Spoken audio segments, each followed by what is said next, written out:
It all started with a comment. Not a dramatic video, not some viral controversy. Just one weird offhand comment under one of my regular horror uploads. It read, "You're next if you've seen it." No context, no explanation, just that. I would have ignored it. I get strange comments all the time. Trolls, cryptic stuff. Even the occasional creep trying to scare me.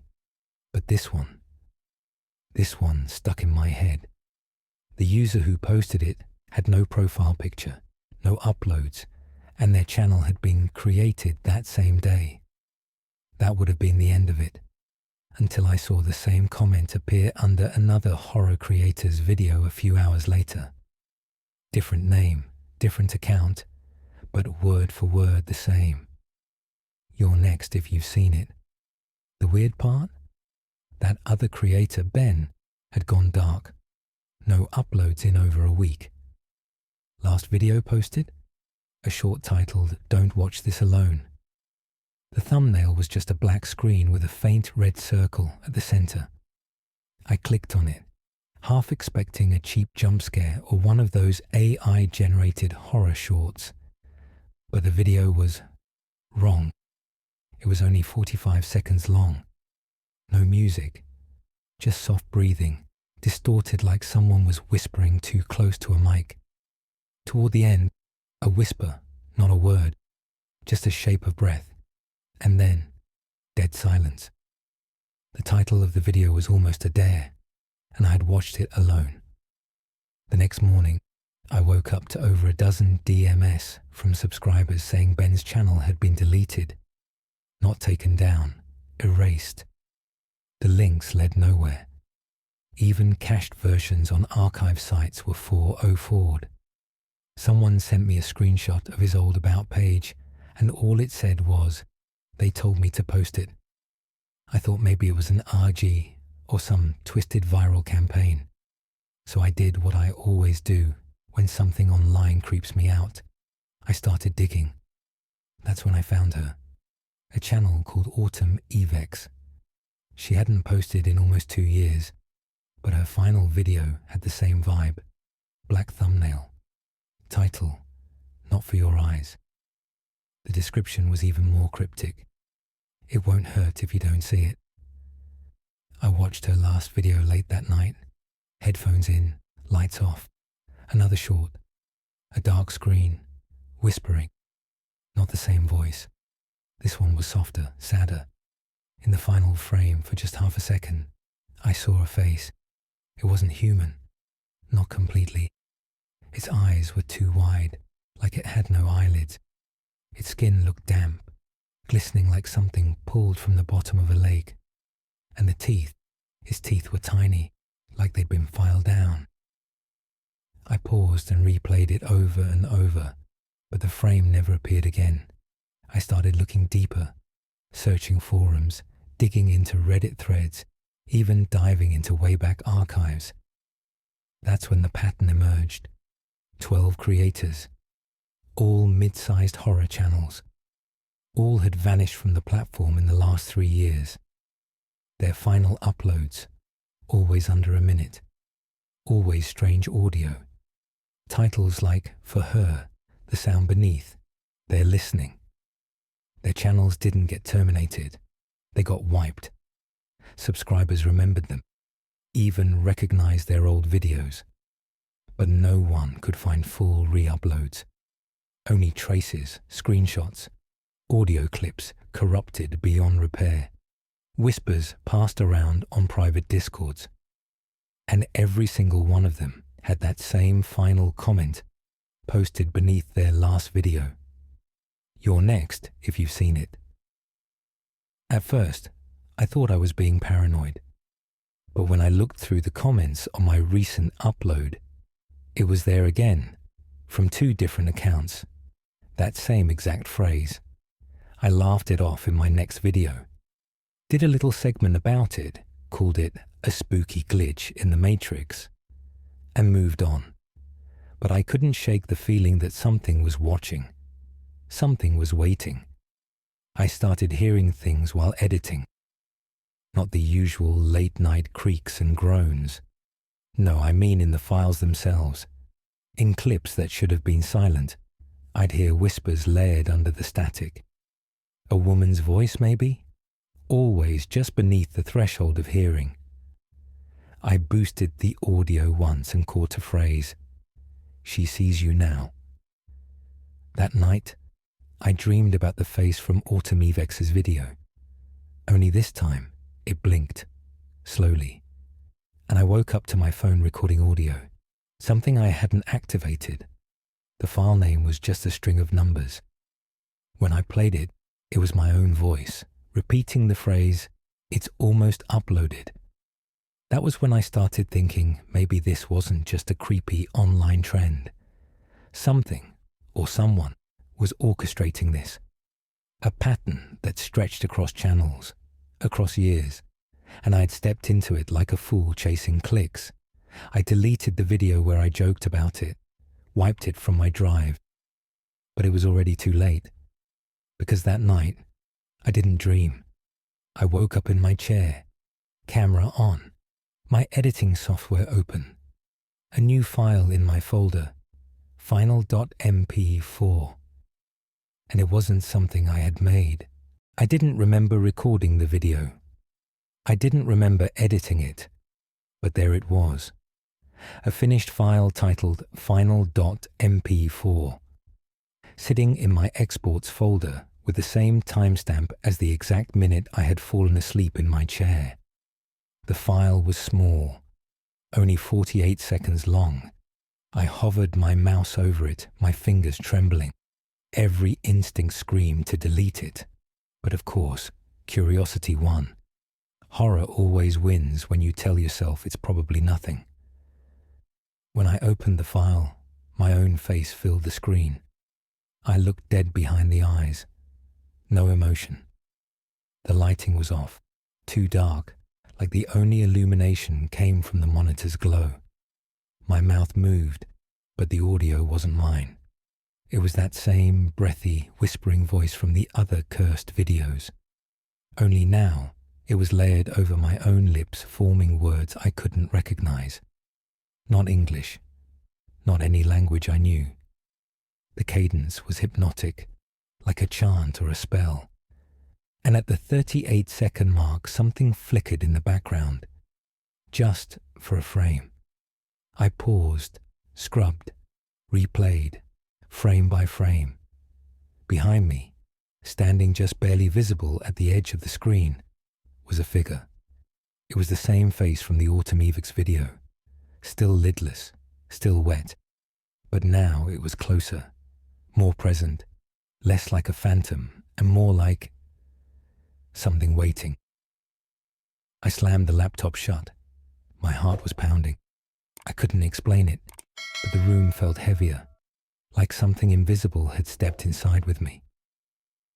I unplugged the computer, took the battery out, and shoved the whole thing into my closet. I wasn't going to touch it again until I had calmed down, or burned it. Over the next few days, things got worse. I stopped dreaming. That might not sound terrifying, but it was. Every night I'd fall asleep and experience complete inky nothingness. No time, no sensations. Just a black void until I woke up, gasping, heart racing, as if I'd nearly drowned. I stopped setting alarms. My phone kept turning off at exactly 3:33 a.m. every night, no matter how much battery it had. I'd wake up with the screen glowing faintly, and always with a new file in my gallery, a blurry screenshot of the final MP4 video, even though I had never rewatched it. And then, one morning, someone knocked on my door. 3 soft knocks, then silence. I live alone. I didn't open it at first. I just stood in the hallway listening. Whoever it was never knocked again.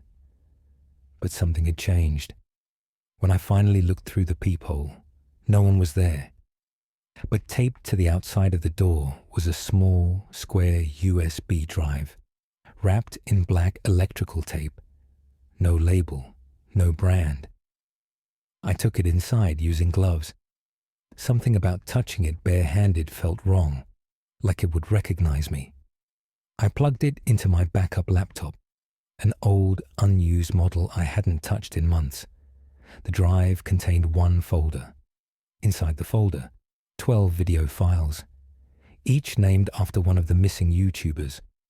All short clips under a minute, all corrupted, glitches, color bleeding, sharp audio peaks. But each one ended the same way, with the same whispering voice saying a single word. I played each clip multiple times. The word was always different, but when I wrote them down, they formed a sentence. The door opens only when they remember her. I didn't know what it meant, not yet, but I felt it like a cold nail pressing into the base of my skull. I started getting emails from viewers, people claiming they had watched Final.mp4, when it briefly auto-posted to my channel without my permission. I hadn't uploaded it, but it appeared for 40 minutes before disappearing again. A few people downloaded it, screen recorded it, tried to analyze the frames. One viewer, a guy named Oliver, sent me a message that still makes me feel sick. He said, "There's someone behind you in every frame. Look closely. She moves when you blink." That night, my smoke alarm went off for no reason. The smell of burning plastic filled my apartment. I opened my closet, and the laptop I had buried in there was melted. Not just scorched, melted, like it had been left in a furnace. And beside it, etched into the inside of the door, were 3 words burned into the wood. She knows now. I don't know who she is. Not yet. But I'm starting to believe she's real. Not a ghost, not a demon. Something else. A presence that exists between footage, between frames, between thoughts. And now that I've watched too much, now that I've seen what I wasn't supposed to see, I think I'm becoming like the others. The next morning, I received a package with no return address. It was a printed photo, low quality, grainy. It looked like a still from a live stream. In the corner of the image, I saw my own face, frozen in shock, eyes wide, mouth open mid-scream. But I had never done a stream like that. Not in that room, not in that shirt. And in the background of the image, barely visible through the shadows, was the figure again. Only now, she was smiling. I stared at the photo for what felt like hours. My own frozen face screamed back at me, caught in a moment I didn't remember living. But it wasn't just the shock in my expression that unsettled me. It was the eyes. My eyes. They were staring at something. Something behind the camera, not the figure in the background.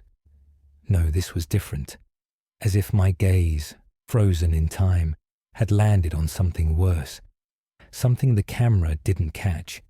I turned the photo over. No writing. Just a faint smudge, like someone had dragged a wet finger across the back. A smell clung to it, damp wood and copper, the kind of scent that instantly made you think of basements and forgotten attics. I threw it away, then pulled it back out of the trash 10 minutes later. I couldn't stop looking at it. Her face, that grin, the space between her and the shadows. It all made me feel like if I stared long enough, she'd move again. The next day, my channel analytics began acting strange. I wasn't uploading anymore, yet views were spiking, dramatically. My last video before all this had somehow jumped from 23,000 views to over 1 million in 2 days. Comments poured in. Most were confused or terrified, but the ones that disturbed me weren't from my usual subscribers. They were anonymous accounts, blank profiles, numbers in the usernames. They said things like, "She's using your signal now. Too late to unsee. She needs them to see you." What did that even mean? I clicked on some of their profiles.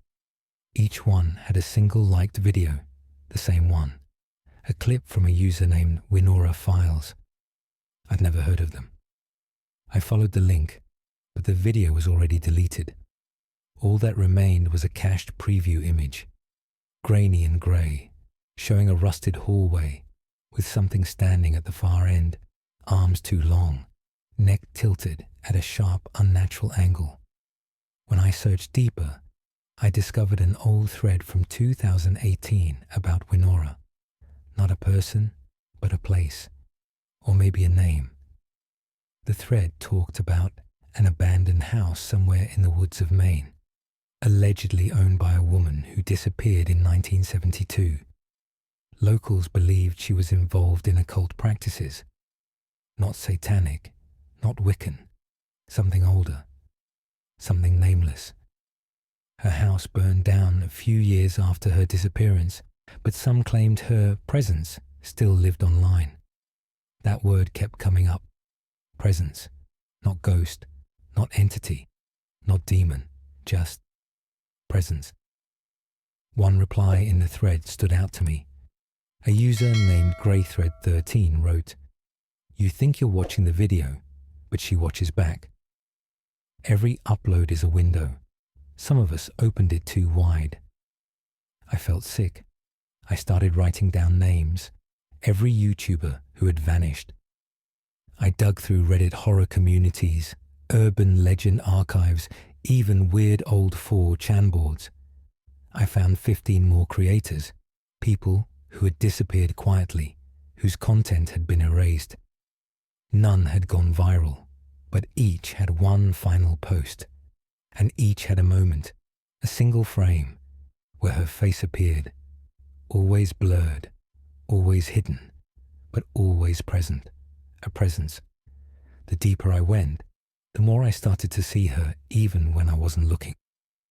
Once, while brushing my teeth, the fog on my bathroom mirror began to clear, and in the corner, behind my reflection, I saw a silhouette, not moving, just there, watching.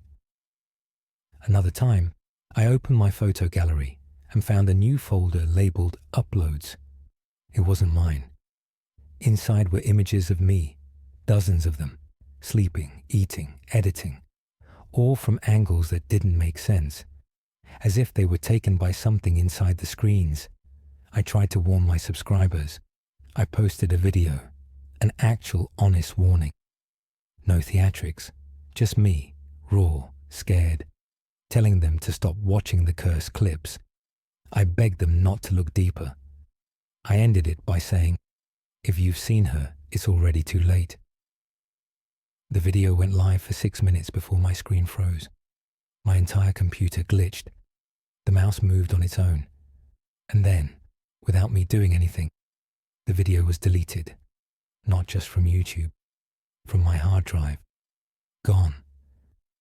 Then came the sound. A static hum started following me. Not from devices, from the air. I'd walk into the kitchen, and the fridge would buzz with a rhythm like breathing.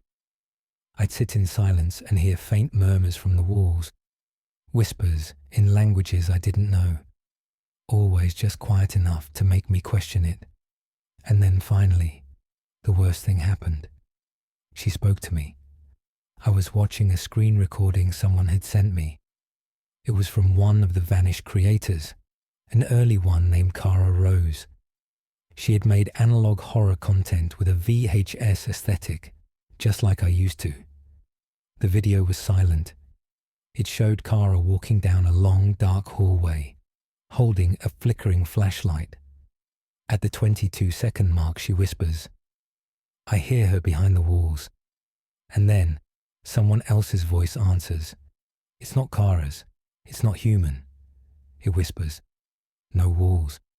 Only windows. At that exact moment, every screen in my apartment turned on. Laptop, TV monitor, even old phone. All glowing with the same frozen image, the hallway. And then, on every screen, she stepped forward, slowly, from the dark. Her face not visible, just her form, her silhouette, arms swaying like a marionette.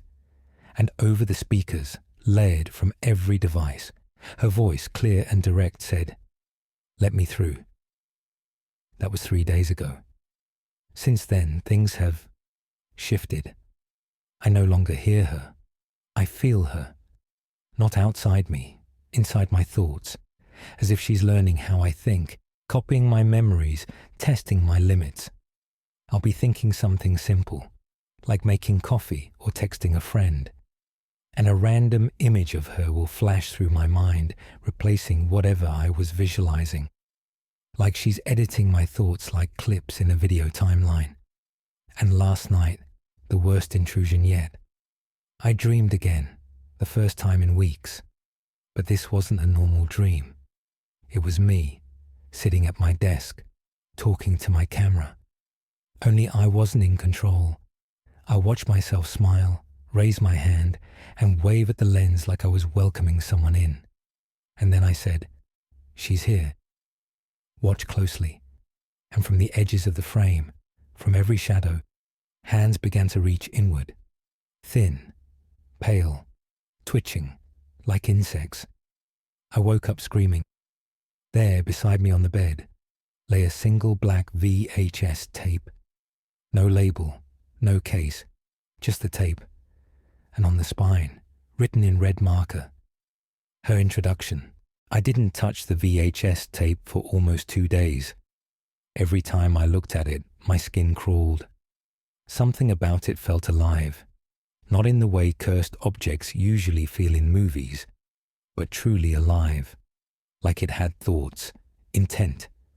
Every instinct I had screamed not to play it, but instincts didn't matter anymore. She had already gotten in. When I finally slid the tape into my old VCR, the machine made a strained mechanical noise, like it hadn't operated in decades. The screen went black. Then the static began.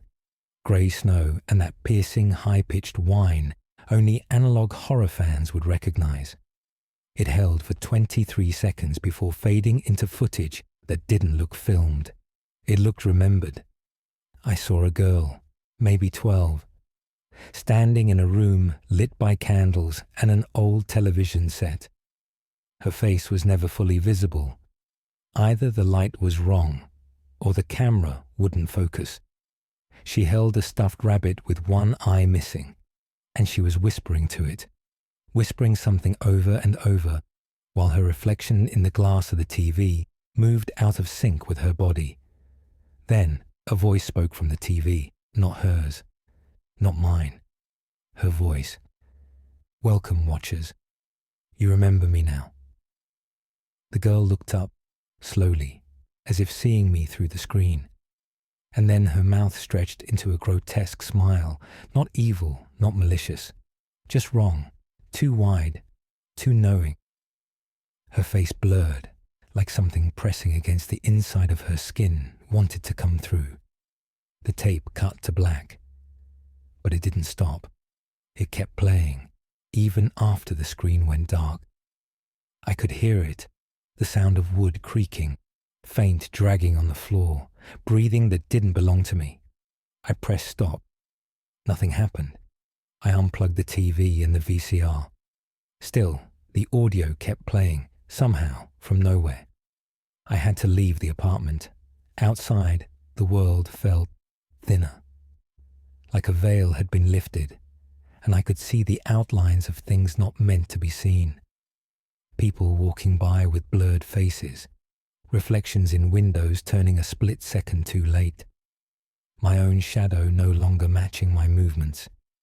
And that's when the dreams started getting worse. I'd close my eyes and wake up in the same place. A decaying house in the woods, moonlight spilling through broken slats in the roof. Always the same hallway, always the same door at the end. The whispers would start immediately, soft, fast, layered like a chorus of old tape reels looping over each other.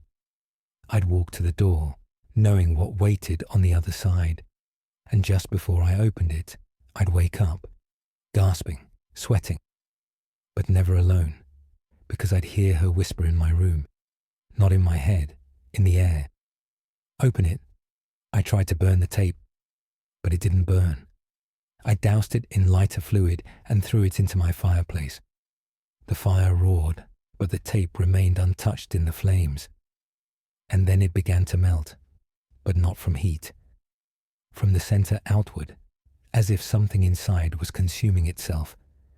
And from the melting plastic, a voice emerged. Not a scream, not a curse, but a single whisper that hissed from the flames and echoed across the room. She's almost here. That night a friend came over, Nick, one of the only people I trusted enough to tell everything. He didn't believe me at first, said I was spiraling, watching too many of my own horror videos, getting lost in the genre. But after 30 minutes in my apartment, he changed. He started hearing it too. The low hum in the walls, the muffled static between our words, the flickering of lights every time someone mentioned her name. And then, when I showed him the photo, the one of me screaming in the stream I never made, his face went pale. This was posted on a Discord server last night, he said. He pulled out his phone and showed me a private group thread.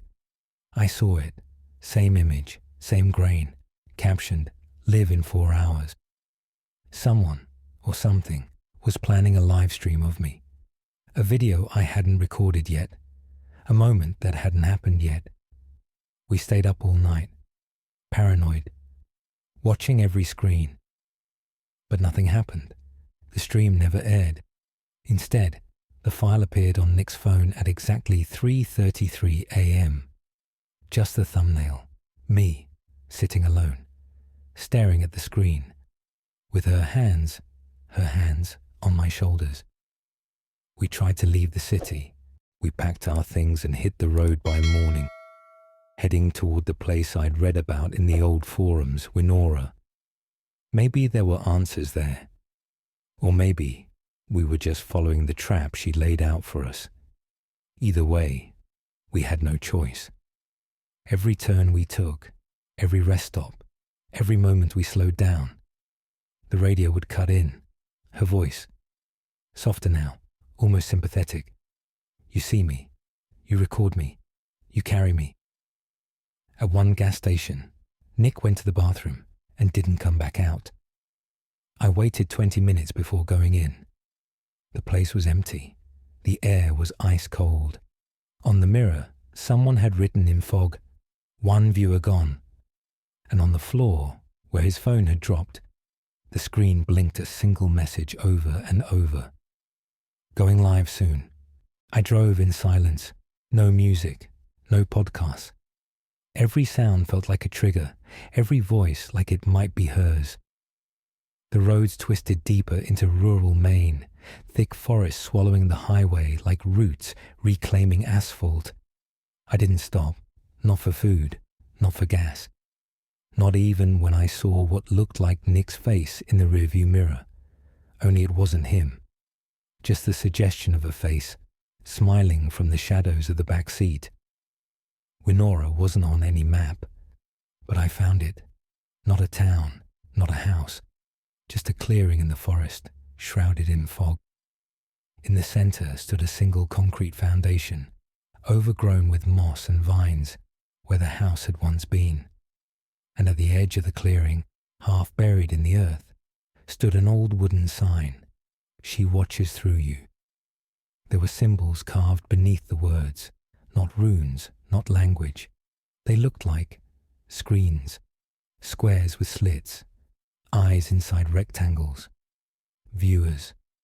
The air was still, but I could hear whispering in the trees, repeating rhythms, like a chant caught in the wind. Not in English, but I understood it. She's in the signal. She needs hosts. You are the lens. I stepped onto the old foundation. The moment I did, the world dimmed, as if a filter had been applied to reality itself.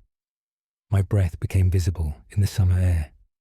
My shadow split in two, and from beneath the soil, I heard the crackling of static. Not digital, analog, tape static. A voice greeted me. Not from above, not around, from beneath my feet. You followed the thread. It wasn't her voice. It was masculine, brittle, and old, like someone whose mouth had been sewn shut decades ago and just now remembered how to speak. I turned, and there, crawling out from a shallow hole in the ground, came a man, or what was left of one. His eyes were sewn shut, his lips chapped and torn, but he smiled when he saw me. "She only shows herself to those who record," he said. He called himself the Recorder, a follower, a survivor, one of the original viewers who'd found her signal back in 1972 when the house still stood. He said her name wasn't Winora. That was the name of the girl, Winora Ames, a child left alone in this house after her family vanished one night in 1966. Local rumors said they were taken by a cult, but the truth was worse. They weren't taken, he whispered. They were offered.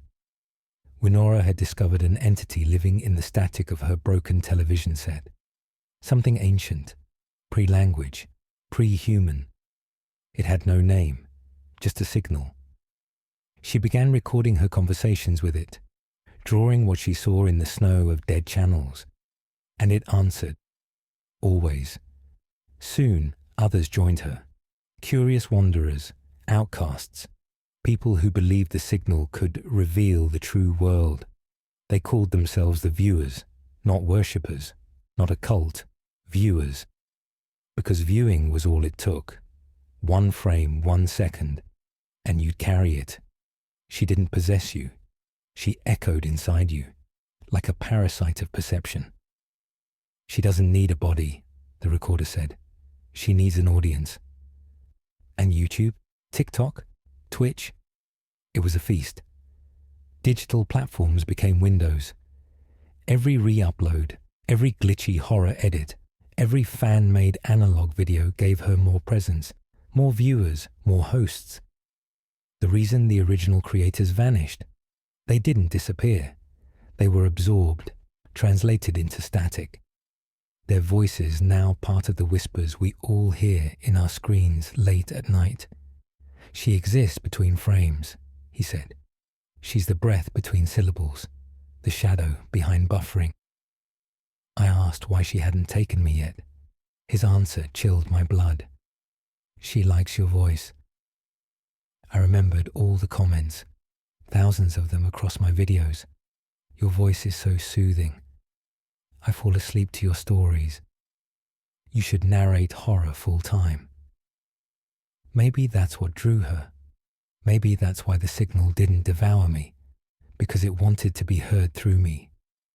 You are her speaker, he whispered, her avatar, her microphone to the world. I demanded to know how to stop her. He laughed, dry and cracking. You can't stop the signal, but you can in the transmission. Then he handed me something wrapped in cloth. A camera. Old. Rusted. Like it came from the 1950s. He said it was Winora's, the very first lens she used to capture the entity. He told me if I filmed the house, what remained of it, and played the footage in reverse, the loop might close. Might. But you must narrate it, he warned. She only hears what's spoken.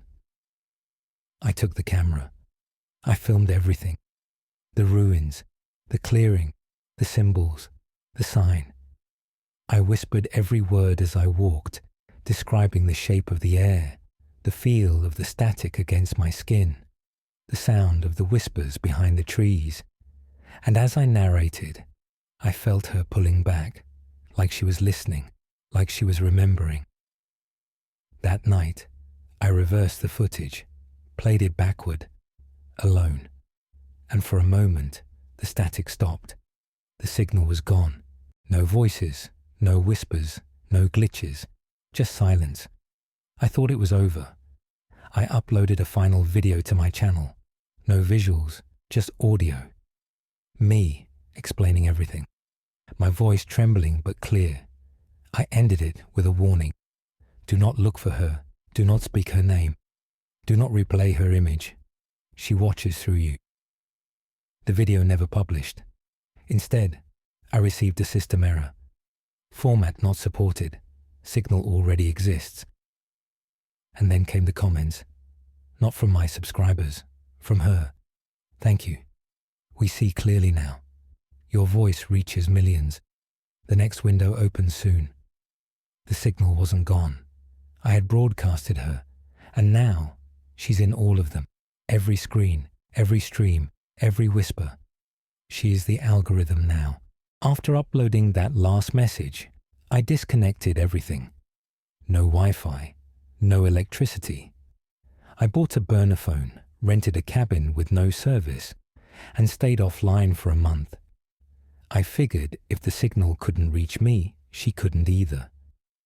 For weeks, the silence was comforting. No whispers, no glitches, just wind and time. I thought I had escaped, but the signal doesn't need the internet anymore. It needs memory, and I had recorded everything. One night, the burner phone rang. No ID, just static. I let it play. From the speaker came the sound of my own voice, narrating the ruins backward, and behind it, her voice, layered over mine, whispering the same words, not copying, not echoing, overdubbing. She had taken my narration, made it her own, and was now rebroadcasting it. I tossed the phone into the lake, but the signal had already been received.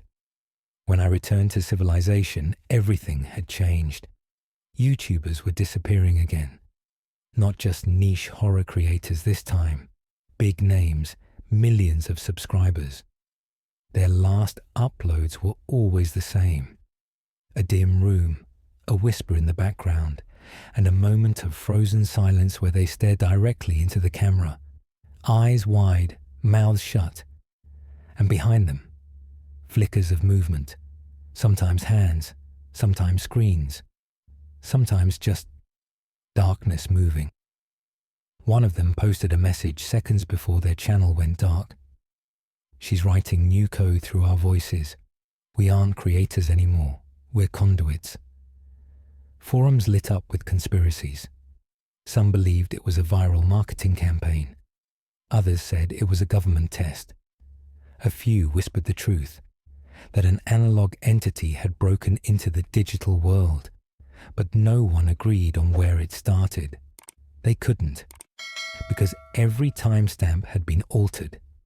Each video, when downloaded and examined frame by frame, contained one extra frame at the beginning, a subliminal image of Winora's face, mouth open as if screaming, but no sound. If you inverted the image, her eyes were pixels. Each pupil a QR code that led to nowhere. Except it didn't lead nowhere. It led inside. I visited one of the remaining analog horror creators still active, an old friend named Lucia, known online for her dark deep dives into forgotten tapes.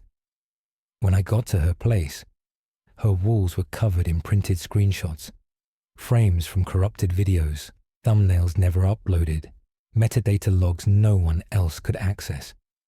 In the center was a hand-drawn map, not of places, but of video formats.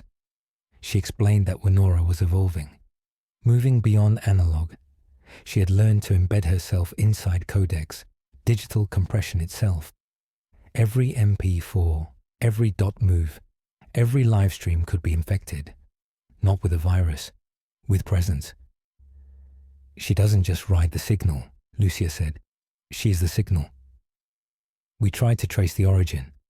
All roads led back to one file, a 5-second video titled simply Watch.